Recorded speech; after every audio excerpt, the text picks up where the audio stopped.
Good evening, councillors. It's 6:30. We better start. The webcam's on, I would imagine, and so we've got to behave ourselves tonight. Just the normal duties. We're not expecting a fire, but if there is, we go out through that door, go to the reception, then go round into the park. I don't think you can get into the park the other way now. As I say, we're being webcast, so I'll leave it to you which way you want to take that. And can you switch your mobile phones off, please? Right.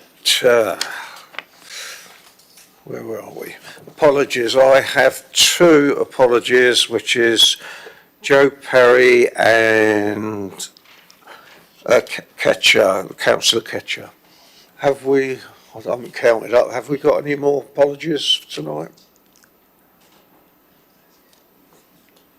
No? No. Right. Thank you. Right. Item 2, Vice Chair. Have we got any nominations for Vice Chair?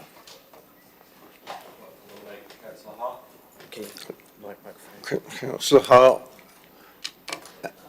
Second. Sorry, could you speak up? Can you put up there? Sorry, I'd like to nominate Councillor Hart. Yeah, I've got that one. I'd like to second that as well, please.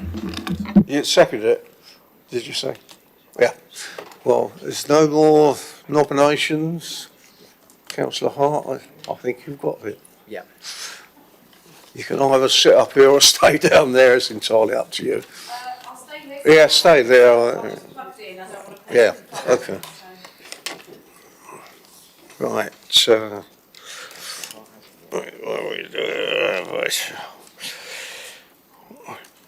number 3, declarations of interest. Are there any? No? There's no urgent matters. Number 4.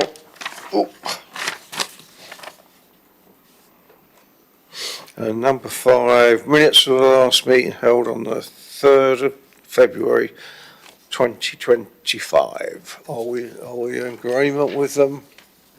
Agreed. Number 6, option paper on the use of CCTV in licensed vehicles. Rob? Yeah, I'm afraid it is. Good evening, councillors. The purpose of this paper was to respond to a request made at the February meeting, which the portfolio holder agreed to look in more detail at the arrangements, the possibilities, the restrictions, if any, of installing CCTV in licensed vehicles. I think it would be fair to say that there is a push-pull for this. So on one hand, we have a push from the government in the form of guidance to install CCTV in licensed vehicles. As you can see from the last part of the paper, which is on your sheets, page 13. There I have compiled there a list of the councils which are currently requiring CCTV within their licensed vehicles. We've got 341 taxi licensing authorities in the UK. We've got 33 of them that require the use of CCTV, which is just 10%. So on the push corner is the legislation and the guidance. On the pull corner is the evidence of issues within licensed vehicles. And I am very pleased to be able to report to you that there isn't much, which is jolly good. So we went back 5 years for the police data, and could not find any records of any incidents within licensed vehicles. Now, that's not to say that there aren't incidents with licensed vehicles. Some of you may have sat in on some of the subcommittees for some of the drivers who have done things, but they haven't happened within the vehicle, which would therefore mean it would be captured by the CCTV. Also on the pull factor is the cost of the systems. There are various providers of these systems. They are all very, very similar insofar as they have one or more cameras. So you may have a camera that faces in from the front of the vehicle and looks towards the back. That's standard. But you may also have one, maybe two cameras in the rear of the vehicle, which also look inwards. Some systems offer a sound option where you can record the sound within the vehicle. Almost all of those systems have the ability to turn the sound recording on or off.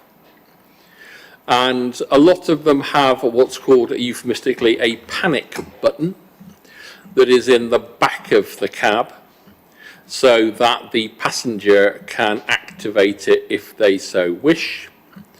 A lot of them also have a panic button in the front of the vehicle, so the driver can turn the sound on and off if they wish. Whether the sound runs continuously is a matter that the Information Commissioner's Office is still debating over, but generally it is viewed that continual sound recording is intrusive and unnecessary. Some of the systems allow the camera itself to be turned off. A lot of authorities have gone down that route because, again, that was the guidance provided by the Information Commissioner's Office. But a number of authorities, noticeably two of our closest ones, Southampton and Portsmouth, have decided that whenever the vehicle is in use, the camera will be on. And that is because a licensed vehicle is always a licensed vehicle, 24 hours a day, 365 days of the year. So even if you are using it for a family journey to pop over to Tesco's to do your weekly shop, it's still a taxi. So it could still be used. So they've taken that view. Initially, they were subject to some challenge by the ICO. They provided a fairly robust defence of their position, and the ICO has not taken any more action against them.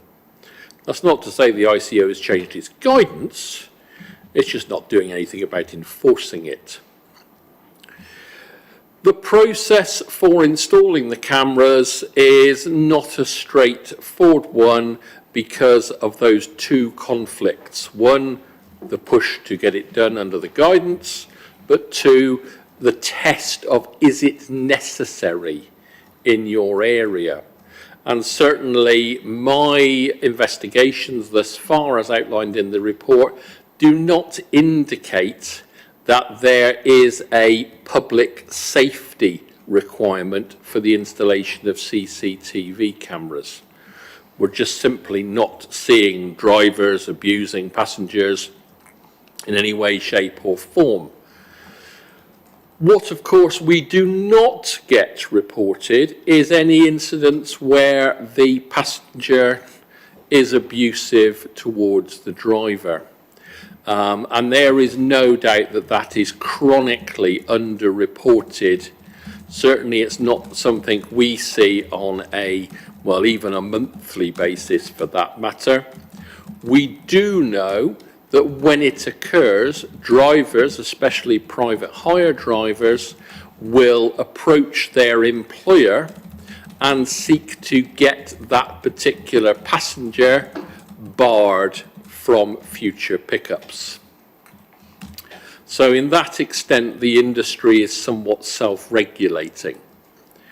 We don't tend to get the same number of issues within the Hackney carriage trade because we specify London-style cabs, which of course have a large plexiglass screen between the passenger and the driver.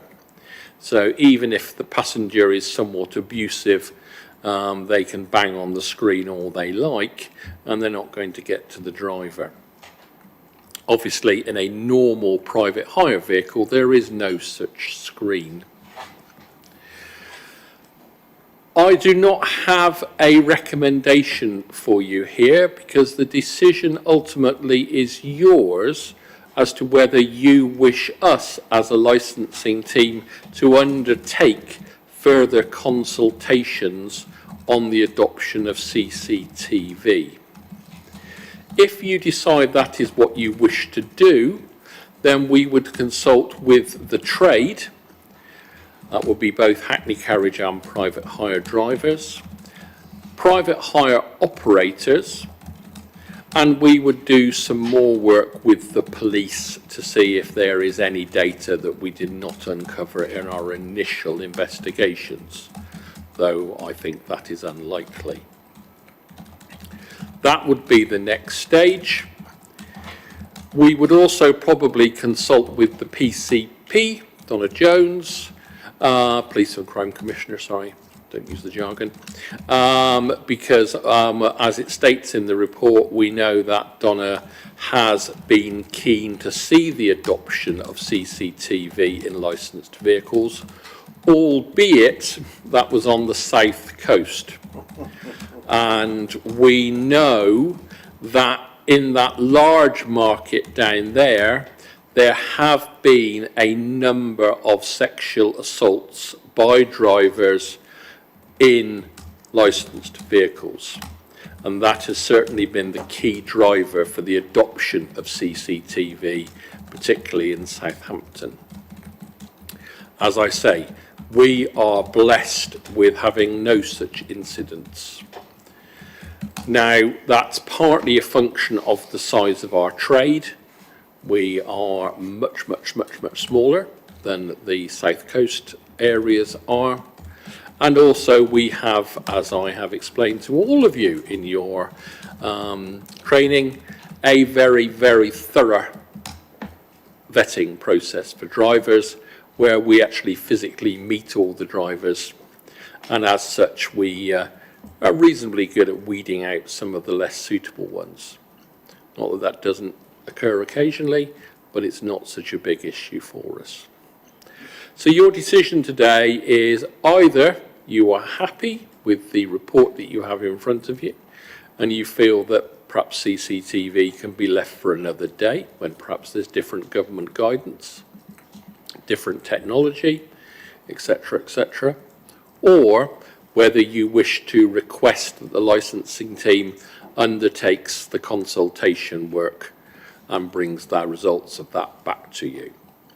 I might suggest that telling drivers it's going to cost them £400 to £600 per vehicle may be an indicator of their enthusiasm for this, but we can't prejudge that.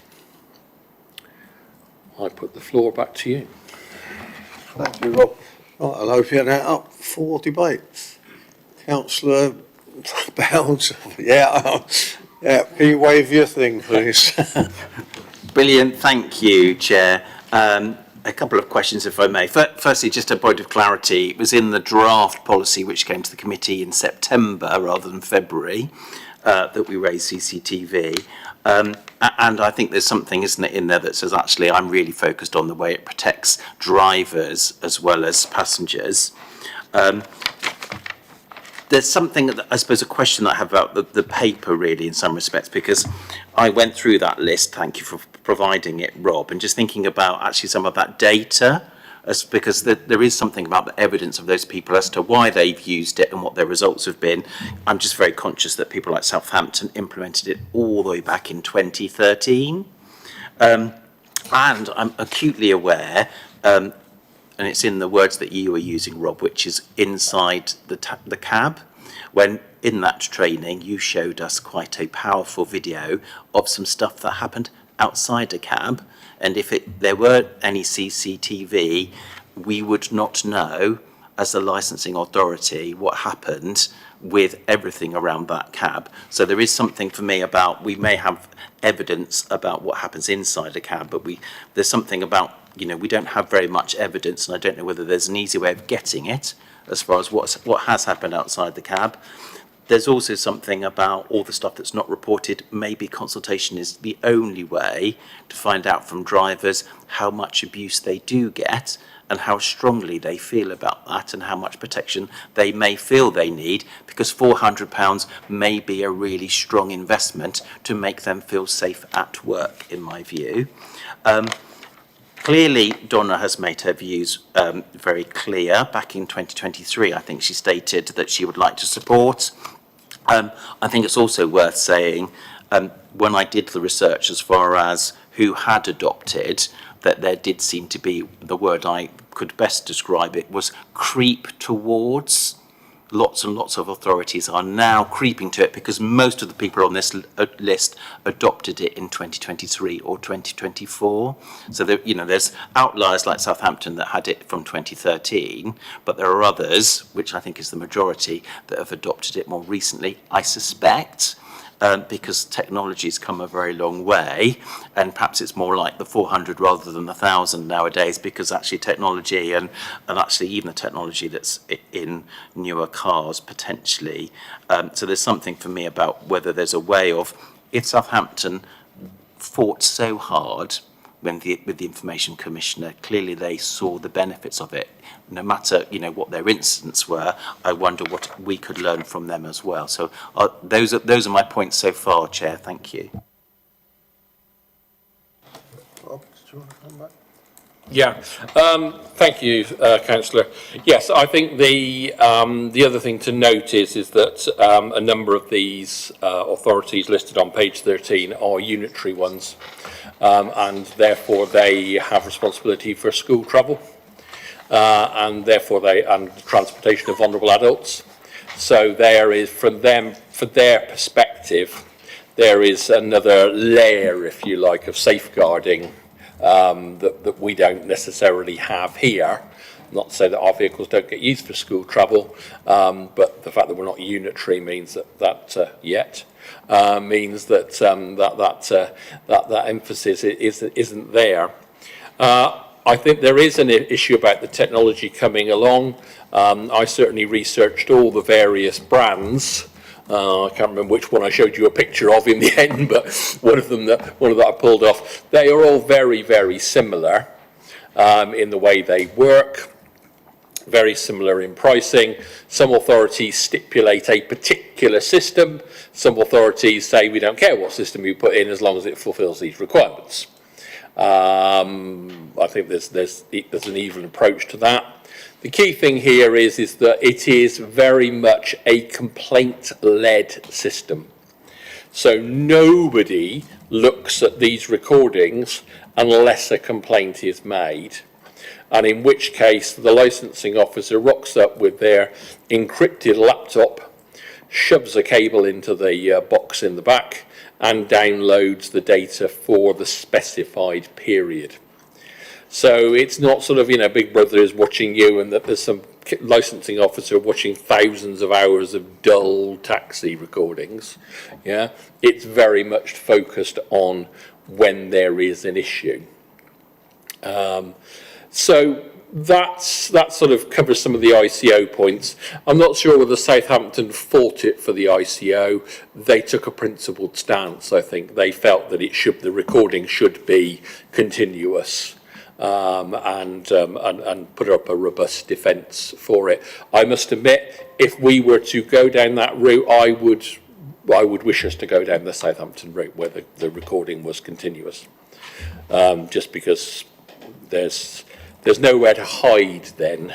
Yeah, I think the other thing that it is worth pointing out is that if anybody is trying to do something that they don't want us to see, it's only a blob of chewing gum away from the screen of the camera, though you would have to ask why the recording suddenly ends, and it's a bit like a no comment interview sort of thing at that point.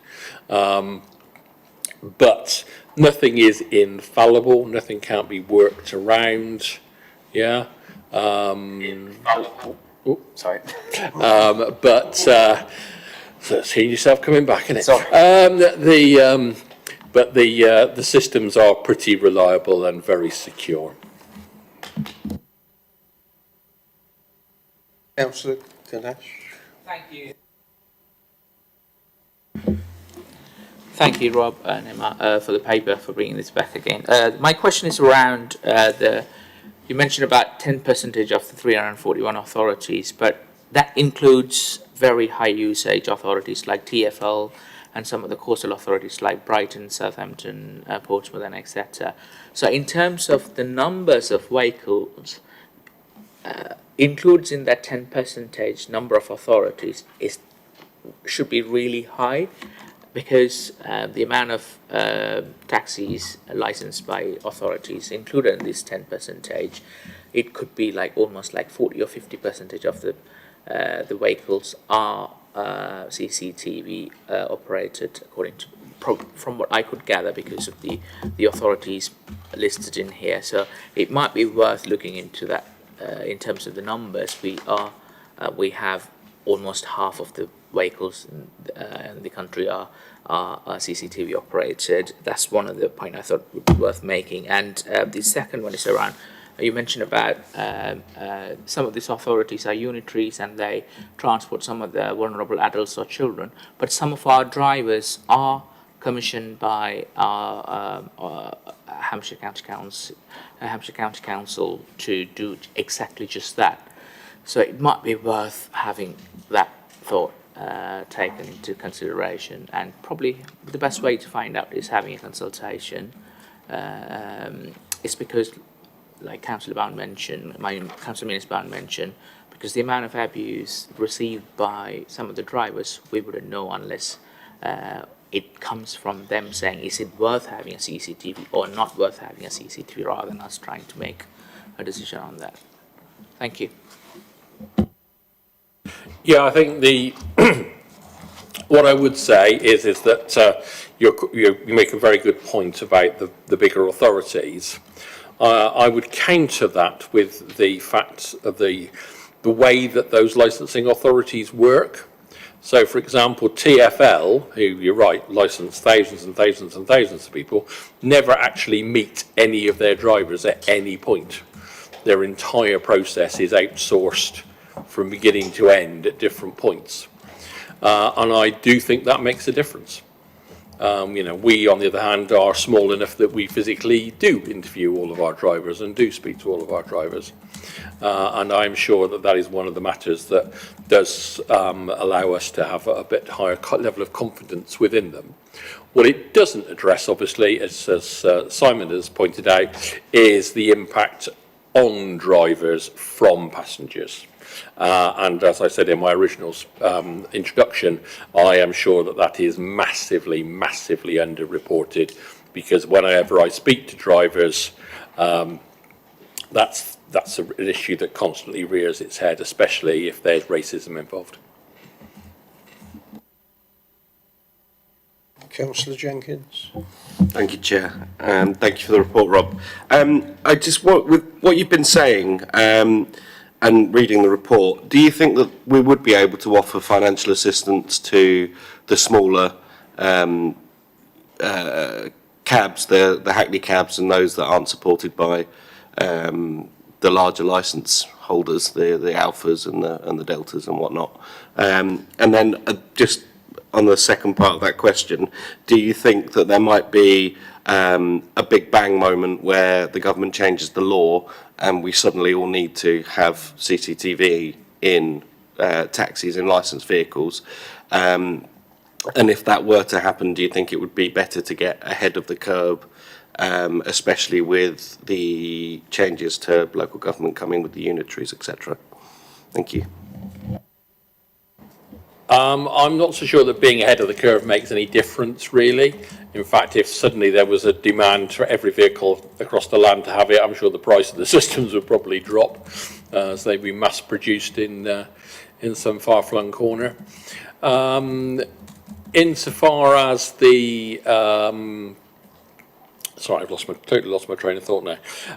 Insofar as the use across the board and the requirement for HCC could easily put that in as a requirement and require anybody who has a contract with them to install CCTV. They haven't done that. Yeah. I'm not hearing anything from HCC that that's what they're planning on doing. But who knows what LGR will bring for us. I think the cost is going to be an issue. I don't think we are in a position to subsidise the trade. I don't think there is a particular push to put them in hackney carriage rather than private hire, because, as I've said earlier, I think actually most hack drivers are very well protected because they have the screen. I think the risk is far greater in private hire. Those people who drive private hire vehicles, they either rent the vehicle from the company or it is their own vehicle. So even though they might drive for one of the big operators, don't think for one moment that Alpha is picking up the tab for several hundred cars at 500 or 600 quid a pop. I'm sure Mr. Kalik would be having words in my ear if I was to go down that route. At the end of the day, it will almost certainly fall to the individual drivers. And that again would be something we would have to think about with regard to vehicle life. All these vehicles have a life because we set that, and we may want to think about, if vehicles only have a couple of years of life left in them, is it worth spending 600 quid? Yeah, are we going to do it as vehicles move into the fleet and they're new vehicles, and then there's more value in it for the driver? These are all things we would need to consider. Councillor Jones. Yeah, a couple of points really. I guess you haven't said exactly what the proportion of complaints against the driver or against the passenger. I guess if it's where the passenger feels they've been treated badly, they may not have the cab number or the identification number. Will they be able to get hold of the right box or the right data to actually view the thing? Shall I continue with a couple of other sort of vaguely technical points? You'd be dating my short-term memory. The vehicle number is displayed within the inside of the vehicle, and obviously we could put up some additional signage. That's not particularly hard. Like you say, that's a perennial problem of taxi licensing, really, about remembering which vehicle you staggered into after the 14th pint of lager, to remember what the name of the driver was or what the plate was. Obviously, if it's a private hire vehicle, then there should be a record of the journey. But I'm afraid there's not much we can do about that one. Coming back. Yeah, if I could, yeah. It was basically, do we think the technology is going to move on fairly rapidly so that, say, if the panic button were hit, that would be recorded on the device, and that maybe after a month, or some period of review, that would alert people that some incident occurred? The way the panic button works is it turns on the voice recording. Yeah. So otherwise there would be no recording of what was said or anything else within the vehicle. Whether that is then reported back to the licensing authority is a completely independent matter. Yeah. If we had a report, then obviously, you could therefore go and listen to that section as well as view the camera footage. But, buttons get pressed by accident. All sorts of things happen in the back of vehicles, which I don't want to dwell on too much.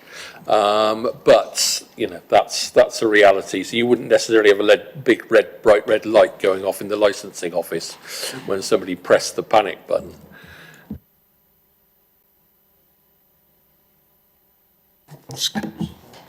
Thank you, Chair. Thank you for the report. I have really, really mixed feelings on this one, I've got to say. I think there's always an argument for belt and braces where safety is concerned of the passengers, and ditto the drivers. I echo some of what Councillor Amina's-Bound said. I think the under-reporting of abuse of particularly the private hire vehicles is a big issue.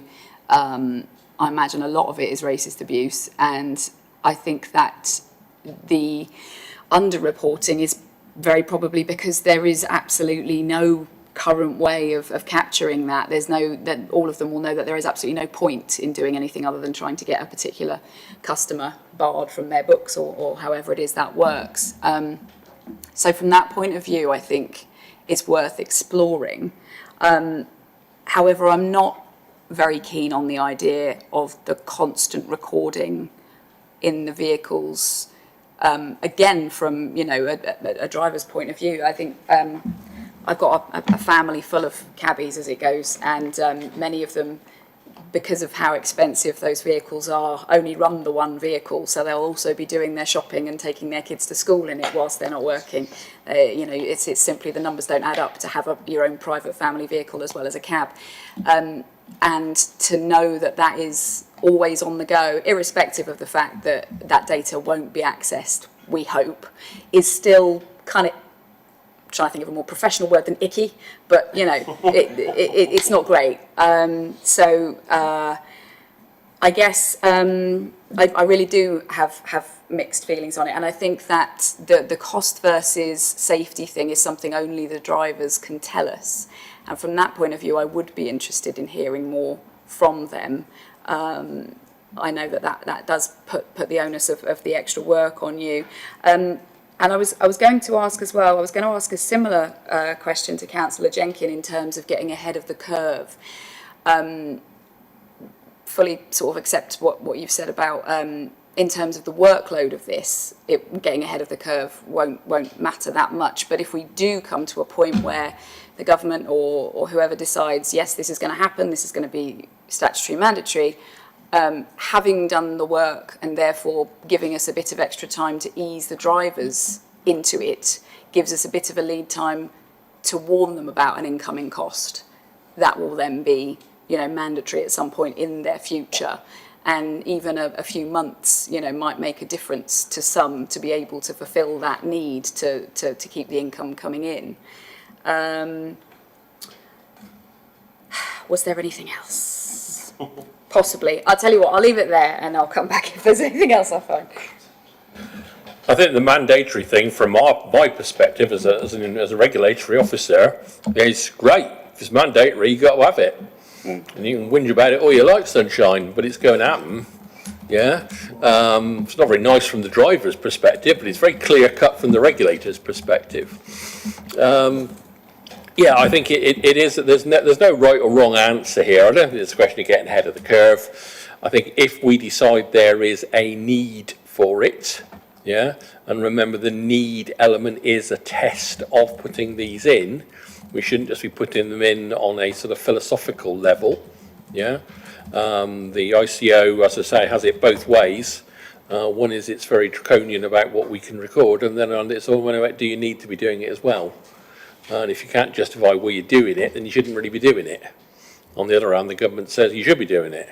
So it's two very distinct sides to this, which is why I don't think there's a right or a wrong answer.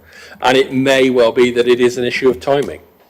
It may be that we decide that we're not going to do it now, or it may be we decide that we're going to introduce it in a year or two's time.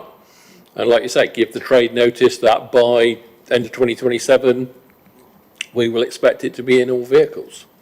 Yeah? As I say, there's no right or wrong, which is why you've got the decision, guys.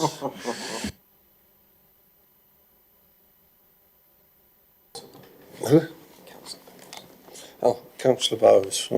Thank you, Chair, and thank you, Rob. From the driver's point of view, I can certainly see some valid reasons perhaps there, especially in the private hire. But from the passenger point of view, I'm not really sure there is much point, because it's always on when the vehicle's in motion.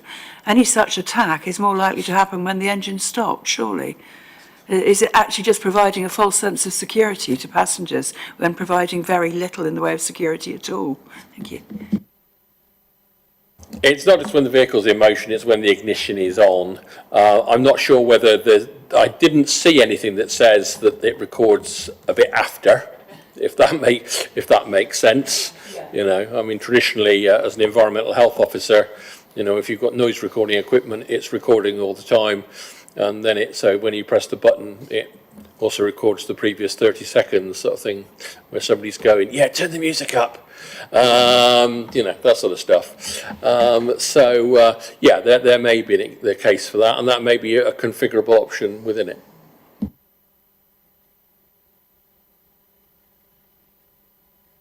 If I may, Chair, just to pick up that, for me, it's not necessarily about concerns from passengers about the driver, but the passengers from other passengers. You know, one of the biggest issues I know we talked about when we talked about implementing any initiative about domestic abuse was actually cab drivers were the ones that saw and heard stuff that happened in the back of their cab. So for me, there's something about that being, you know, whatever goes on that cab can happen from all sorts of places to improve public safety. I can't see any more hands, so I'll put. Councillor Watts, all right.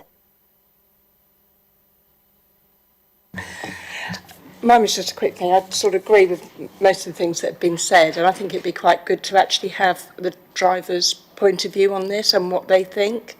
Certainly what Councillor Mines-Bounds has just said about domestic abuse and the things they witness, but also if we do end up being the ones that are responsible for children's transport to school, if things change and we do become a unitary, then it's worth doing this work beforehand, because then there may be safeguarding aspects that we really need to consider at that point. That was basically all I had to say. Yeah, first you have to choose to use your own cabs, not Uttlesford like HCC does. But anyway, not that I'm cynical about these things. Thank you.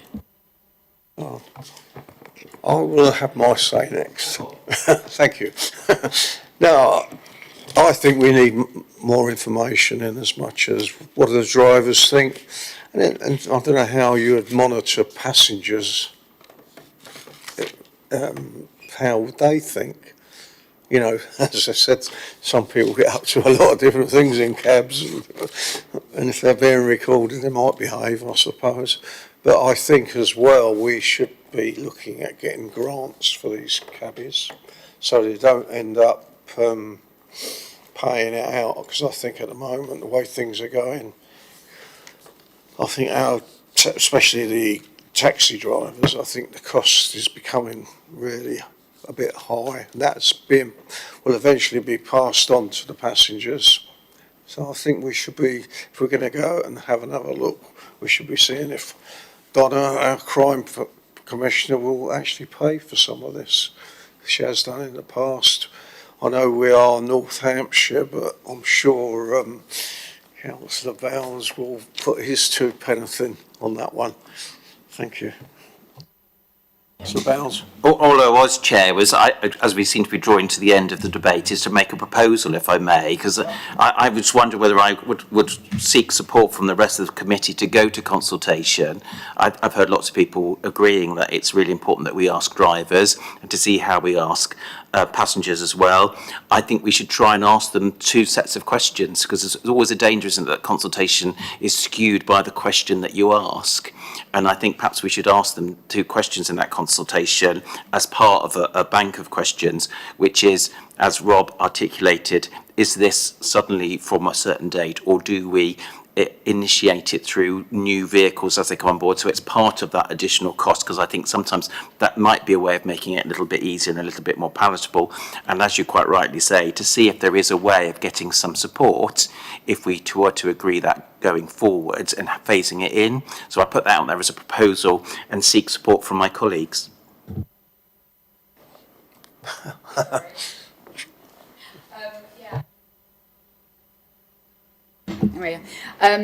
Never get that right. I think I agree with that, and potentially add to any new information that we get a bit more detail about the merits of various systems, because I think for this, a lot of where I'm quite, there are a lot of pros and cons to it, and we've heard them. A lot of it will depend on which system we eventually go with, what it's capable of. Is it capable of, dealing with the sorts of issues that Councillor Bowes was talking about? Is it capable of, having a robust mechanism for checking if we allow drivers to turn it off and on when they're working and not working? Can we make sure that they are turning it on when they're working? That sort of thing.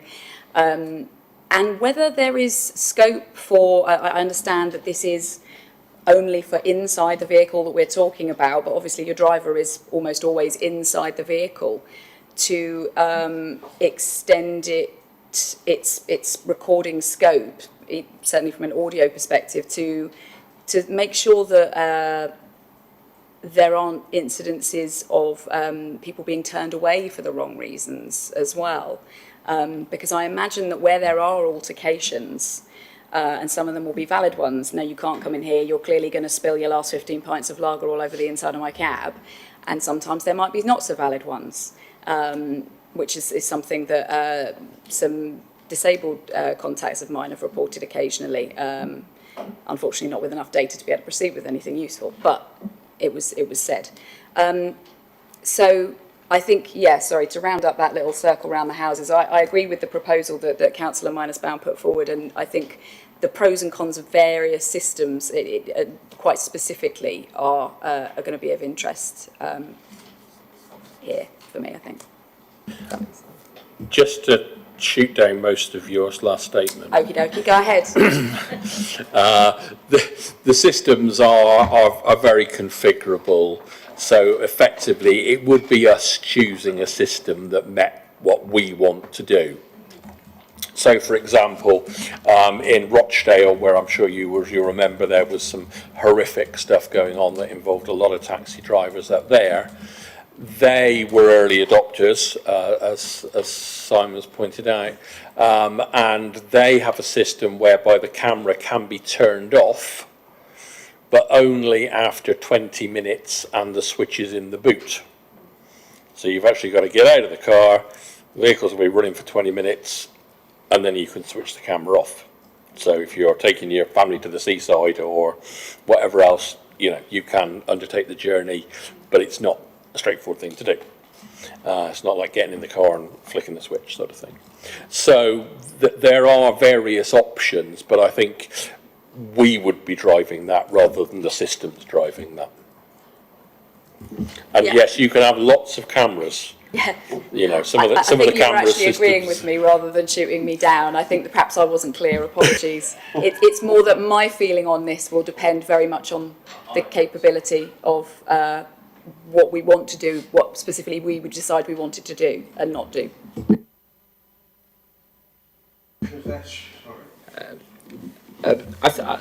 I think there were some very good points made, and there were some points around how this data will be used. That's probably the biggest concern for not having a CCTV operated in taxis. So it might be worth consulting as part of the consultation to see how would you like this to be used? Who should be controlling this? Is it the operators or or who should be made that available for? Is it just for the authorities, or is it just for the police, or should be made available just for the taxi operator? So it might be worth asking that question, not just the taxi drivers, but the end users as well.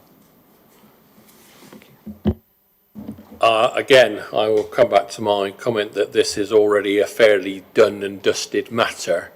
So every system that I've looked at allows access only by the licensing officer, but that may be at the request of the police.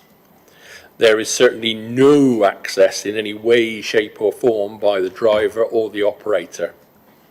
So basically the way all these systems work is you have a laptop which is encrypted, the data in the back of the car is encrypted, so you can't just plug plug the USB stick in and download it. You've got to plug the right laptop into the right unit, and then it unscrambles it and downloads that into the laptop for viewing by the licensing officer and or the police. So it's a very tightly controlled thing. Councillor Chapman. Thank you, Chair. Thank you, Rob. Have you got any feeling for how many of the existing licensed drivers have voluntarily fitted the equipment for themselves? To the best of my knowledge, Councillor, none. There are drivers who have CCTV. We've got a couple who wear them as body worn. And we've certainly got drivers who have external CCTV, cameras that look out, your dash cam type things. But I don't think, unless Emma is going to tell me otherwise, that we've ever had a driver that's applied for CCTV within the vehicle. If they did, they would be the data controller. So it would be their data and they would hold it. Yeah. As I say, I can only think of 2 drivers who have inward-facing cameras, shall we say. But the whole purpose of this type of CCTV is that we would be the data controller. Yeah, we would be the only ones who could access the images, and therefore we would be responsible for those images. Hence why they're encrypted. Could I ask a secondary question? Sorry, I beg your pardon. It's if you were to go ahead with the consultation, what sort of feedback would you like to see that gave you a clear decision to recommend compulsory fitting? I think we would be looking to view what the feeling is on the CCTV. So I think we would have to do a bit of explanatory work for the drivers to set out the benefits to them, yeah, and to set out some of the potential costs. And it might well be worth looking at, if the system was going to cost £250, would you feel it was worthwhile? If the system was going to cost £500, would you feel it was going to be worthwhile? There's that value for money element within it.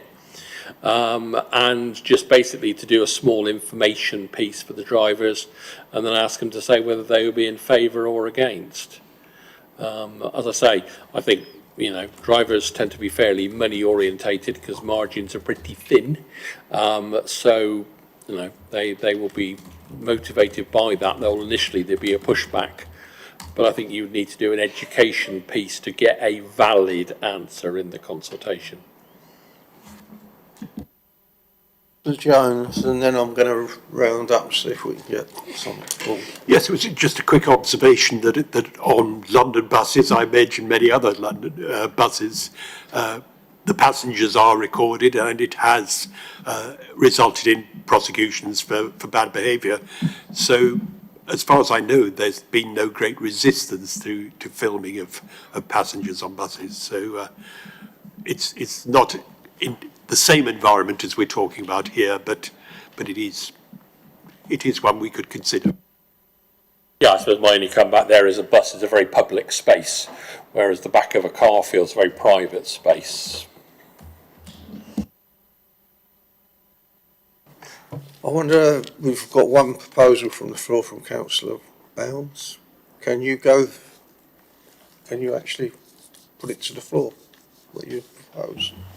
I'm okay, Mr. Chair. I'm more than happy to propose it as I described it for us. While going to consultation, getting as many views as we can, and I think expressing it in the way that I talked about, phasing in of the introduction, and Rob talked about absolutely making it a really useful and well-informed consultation about things like prices of equipment. I think we'll get a really good response and we'll understand the feeling of everybody who's involved. So that's what I'll put forward, if I may, Chair. We got a seconder for that. Happy to second that. Yeah, Councillor Nash.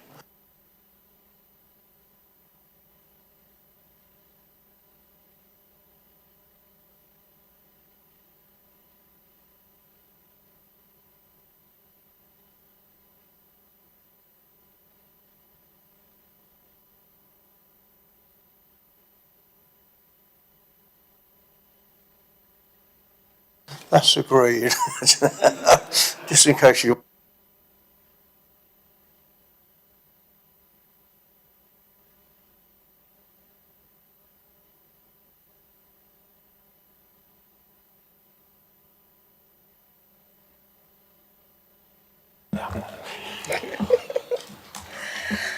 So this is, sorry, Emma, can you introduce that for us, please? this isn't going to be half as interesting as the last paper. At the last meeting, we reviewed the policy. It has then been out for consultation. We had no representations from the public and no requests from amendments, from the responsible authorities. So I recommend that the committee adopt the policy as seen at the last meeting. Councillor Vales. Thank you very much, Chair. Thanks to the officers for a very full Neil Cap policy. Just a couple of questions, if I may. I'm conscious, like many things, we're talking about permanent licences here, and I just wondered if the officers could talk us through the issues about temporary events, because they don't seem to get covered in the policy. And I know that could potentially mean slightly different things when we talk about sex establishments and the guidance, whether that means, the only phrase that comes out, which is unfortunate, is pop-up events that might have nudity, simulated sex acts or explicit performances, but also just because I think I'm right in thinking that there's a national less than 11 events, so actually you don't need a permanent licence, but actually what that means for temporary events, because we know temporary events happen, don't we? We know there are establishments that have burlesque nights. We know whether they be in our borough or close to our borough, then there can be naturist or other types of camping events in fields. So just wonder if you could talk us through the temporary nature of events, because this seems to talk a lot about permanent licences. Strangely enough, Emma's nominated me to talk about this. I don't know why. So you're absolutely right, Councillor. The policy that we have is only for permanent premises. And the reason for that is that is the one that would be the most controversial, if you like, insofar as it would be a permanent venue within the borough, which of course we don't have. There is no licensing of naturist events in any way, shape or form anyway. What you do in the company of your own peers in a designated naturist environment is your own affair. As with regard to pop-up events, I'm not aware that there's any legislation that covers those from a sexual entertainment type style. We do have things that are, there's the odd night, shall we say, within pubs and things like that. And they would not be licensable due to the fact of their transient nature. So it's a one-off thing. And yeah, some pubs have a more a broader range of entertainments than others, shall we say? But it is a matter of frequency, and I don't think we have any particular issues within the borough.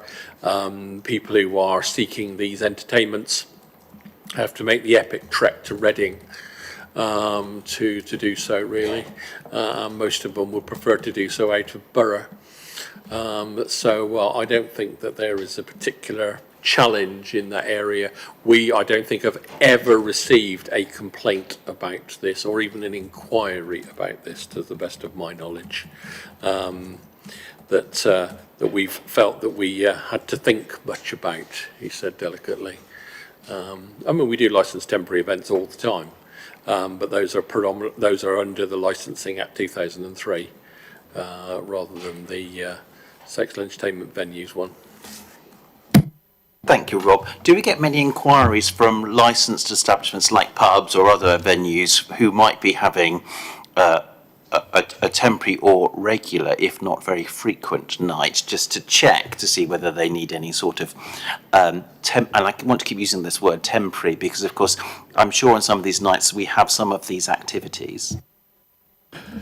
I think the view that is taken by most of our licensed trade is don't ask, don't tell. So as I say, I don't think we've ever been approached, because most of them would do it under, if they did it, they would do it under the normal licensable activities anyway, which are pretty broad these days. I mean, you know, you and I are both old enough to remember the 2003 Act when it came in, and regulated entertainment was very much a large part of that. But the 2012 deregulation of that means that we no longer have any real involvement about anything that goes on in a pub, provided it finishes by 11 o'clock. And long may that last.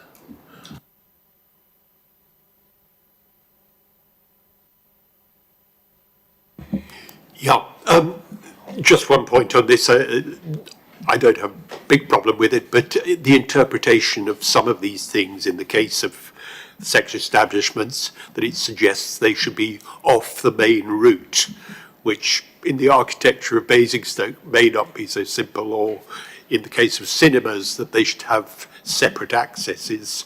As I say, that's very simple to envisage in London or dense housing or dense development areas. It's not that obvious how we'd interpret that in Basingstoke. We'd have to wait for an application to be made to see where the application was being made within the district to work out how it would impact, and then we would update the EIA, which is the Equality Impact Assessment, and go from there. But we're very unlikely to ever get an application. Councillor Hart. Thank you, Chair.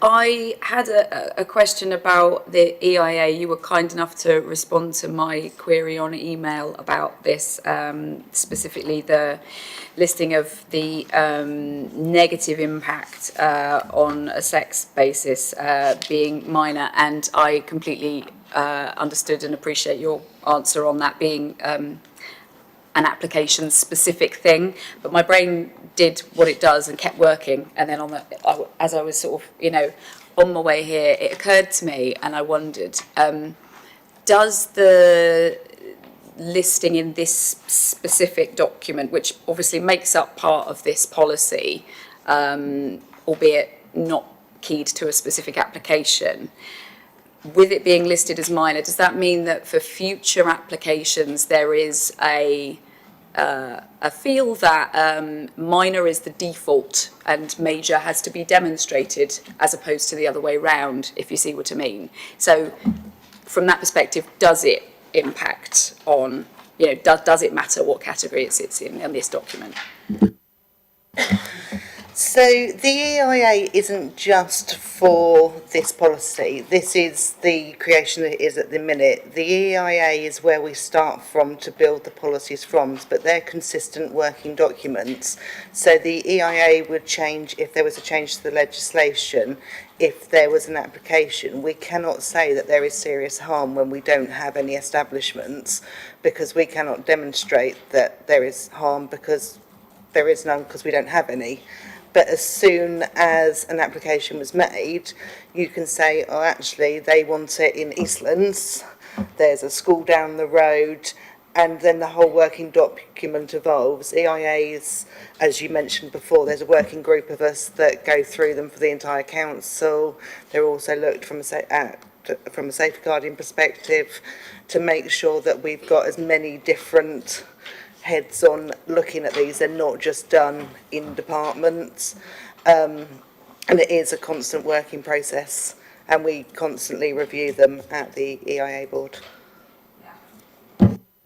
Sorry if I may, I get that, but then it's just slightly baffling as to why it's listed as minor here, because we can't say that there's minor harm either. Does that make sense?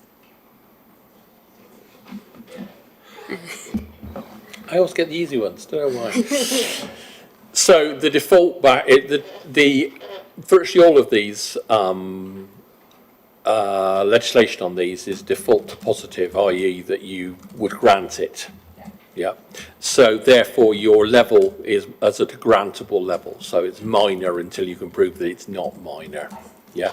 So, and as Emma said, the moment you get your application and you can consider it in the round and its location, then, yeah, that's when you go, yeah, okay, yes, we might have viewed it as minor as a theoretical construct, but in this situation, at this time, in this place, these are the elements that actually come into play for that, and those are the ones we've been considering it, and based on the information that we now have, it is now a major.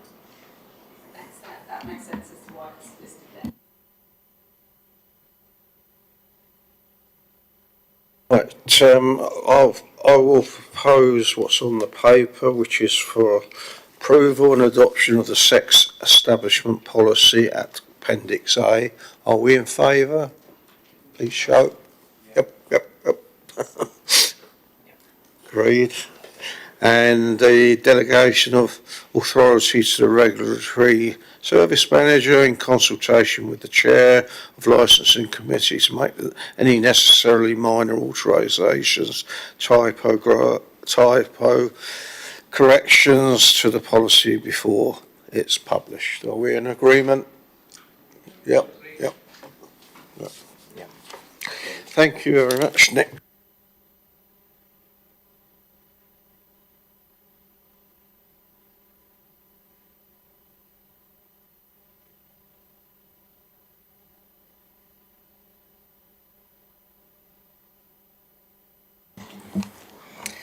So the licensing enforcement policy is an appendix of the overarching enforcement policy that focuses specifically on the many different types of licensing we do and the various pieces of legislation, as they're very different to, say, what planning would do.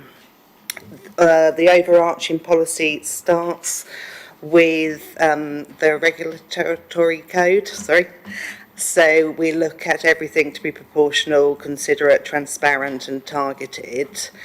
And then we use those basic elements to interpret the legislation to make sure that we are both supporting and tackling enforcement within the licensing section. We need to make a slight amendment on page 77. Which I've lost now. Under legal officers, we've been asked to amend the head of legal has overall authority to authorise prosecutions, because that's missing from the list of responsibilities for legal.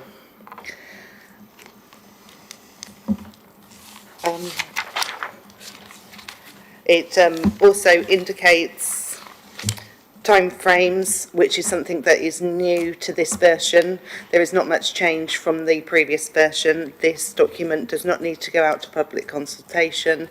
It is just for councillors to adopt internally.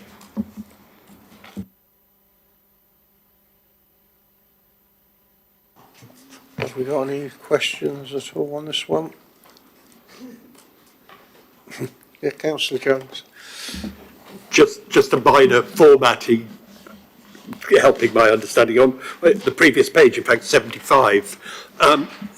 That list of bullets, do all the third and subsequent bullets, are they all a subset of the second bullet? Just.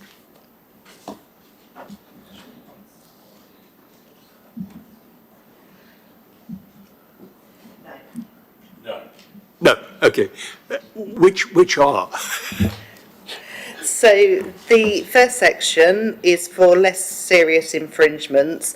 So the those are the kind of things that you would give penalty points for. Officers would offer advice if there was a lack of understanding, because we're there to support our licence holders in the best way we can.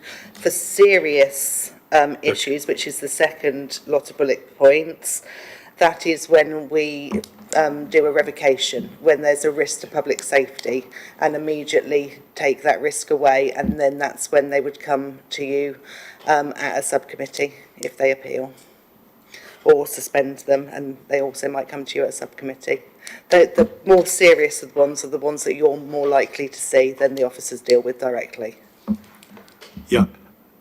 I'm not sure my question was absolutely clear. It was actually on the sort of fifth line of the page there. All those, are they all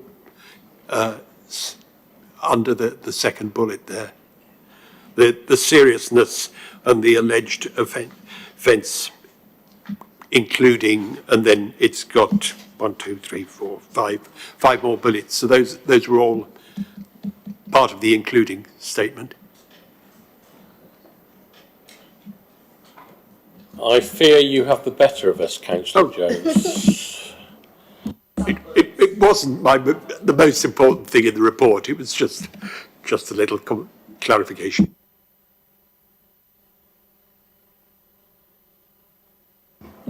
Okay.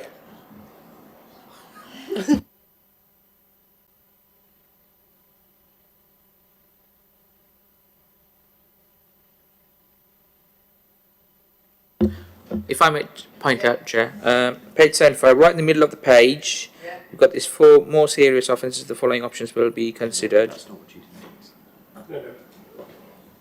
That's not what you think. I know because I can see exactly what you mean.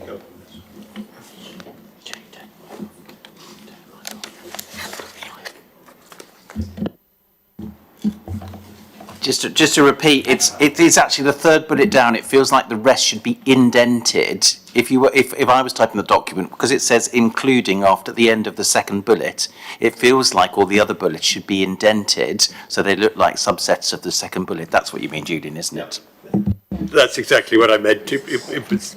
Yeah, I think we got there in the end. I think it was an excessive use of the colon, for which we will speak to the writing officer about. Mr. Draper, do not use the colon too much. There we go.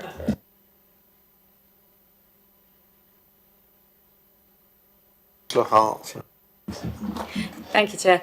On the same page, so you don't have to scroll anywhere, I wanted to ask a little about some of the options that we consider, specifically modifying conditions attached to licence in certain offences.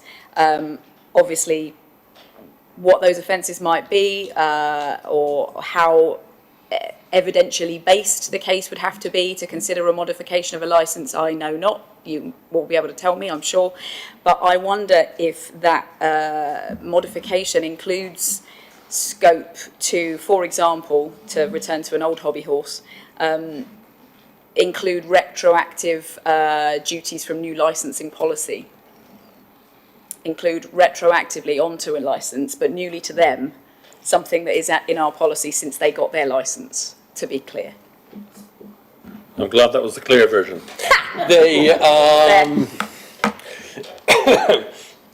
No, you weren't paying attention to your licensing training, councillor. So, in the event of a premises, the only way you can change the licence, there's 2 ways. One is a voluntary agreement, so the premises themselves agree to request to put that onto their licence. And again, to answer your question, that could be something that's retrospective, yeah, or that you call them in for a review, in which case we get to put on whatever conditions we like, quite frankly, to address the concerns that were stated in the review. So those are the 2 ways, and at both of those you could basically put on whatever you want at that stage, provided it meets the 4 licensing objectives, of course. Thank you. To defend myself a little, I was paying attention. Specifically in the way it's laid out here, I guess what I'm thinking of is what evidence are we talking about? Let's take, for example, there have been lots of reports of spiking in nightclubs.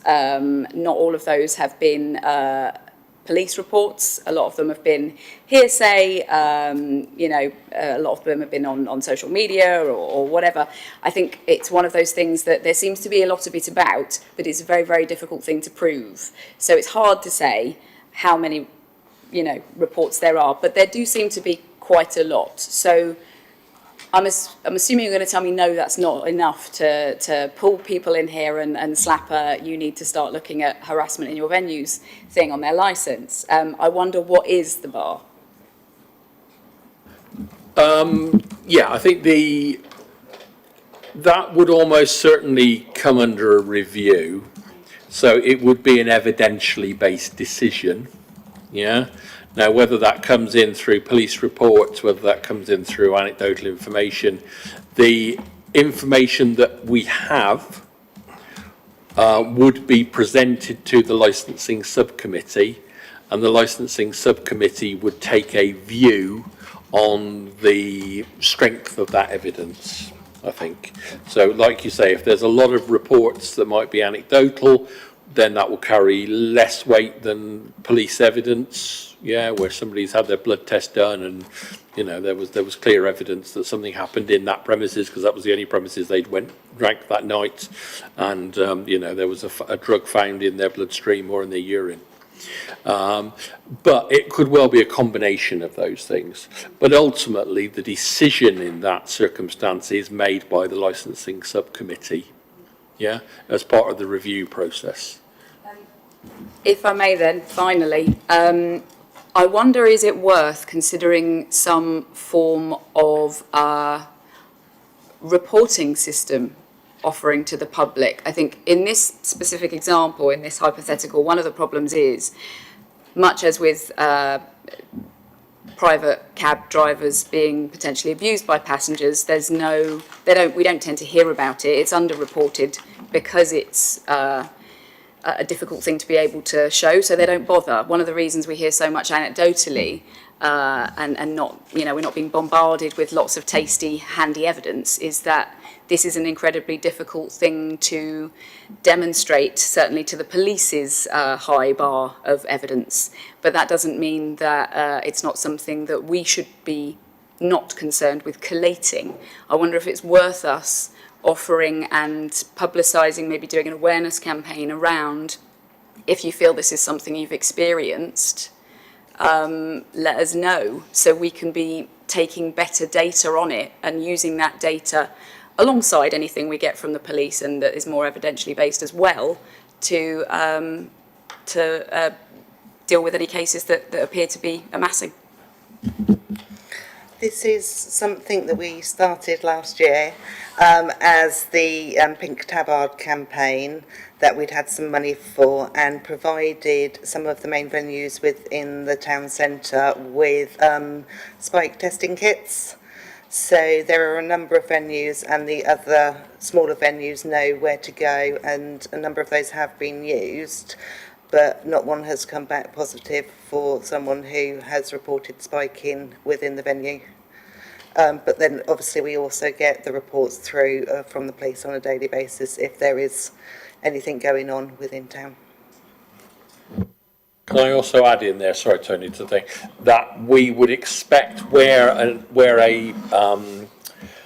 the public thinks their drink has been spiked, to report that to the bar, and all licensed premises are legally required to have an incident book.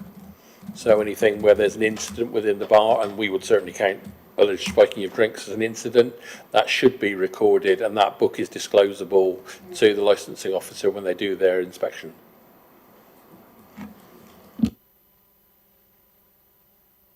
Is there any more questions? No? So we'll wind this one up. I'll propose the adoption of the enforcement policy at Appendix A. Are we in favour? Yeah. And the delegated authority for the regulatory service manager, in consultation with the chair of licensing committee. Are we all in favour? It's all right, I've got cramp in my leg. Yeah, agreed. Agreed. That's the way you get out of these things.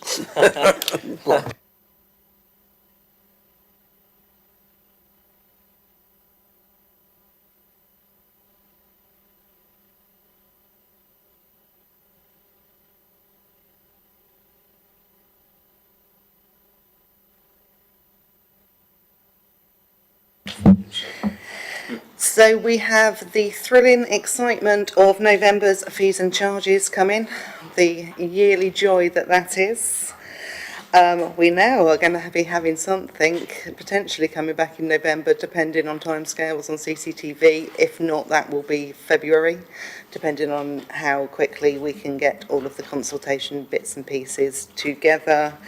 And we have a minor amendment to make to the pavement licensing to remove what we put in 2020 with the Business and Planning Act, because that is no longer a thing anymore, and that will be the excitement of November.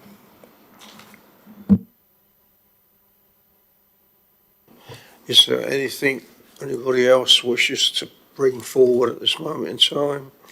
If you, You were telling us after the training about the Ask for Angela bit of work that's been done. When good stuff like that happens, it would be nice to hear just a little bit about it. That doesn't need to be in the meeting. It can be in between meetings or on a piece of paper or something. But yeah, while I was thinking about it. Thank you. I think it would be fair to say that we tend to run a Christmas promotion. And we ran Ask Angela last year, and it was exceptionally well taken up. So I think we'll probably build on that a bit. Last year we focused on the town centre establishments, but we've also had little rounds where we go out and speak to some of the less reached areas of the borough, shall we say, and we'll probably be rolling it out there. That sounds wonderful. It would be nice to hear something about it, and then we won't, inadvertently mither you about stuff like that. We're happy to be mithered by you at any time, Councillor Hart.